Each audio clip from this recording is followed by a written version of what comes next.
நேற்று அந்த தீர்ப்பை கொடுத்தது ஜிஆர் சாமிநாதன் தான். இன்னைக்கு அதை சொல்றது ஜிஆர் சாமிநாதன் தான் சொல்லியிருக்கிறாருங்கிறதுனால அதை குறித்து நம்ம பெருசாக விளக்க வேண்டியதில்லை.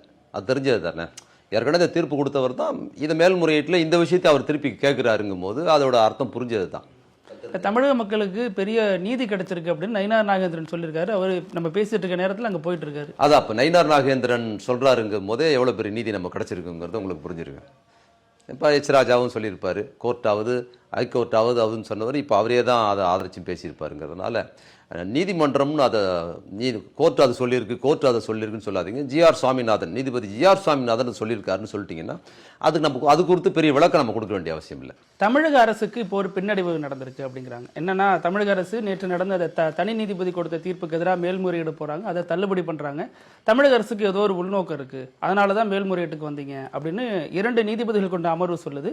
சிஎஸ்எஃப் வீரர் திருப்பரங்குன்றம் மலைக்கு போனதுல ஒரு தப்பும் இல்லை, ஏன்னா தமிழக அரசு கடமையை செய்ய தவறிடுச்சு அப்படின்னு சொல்லியிருக்காங்க.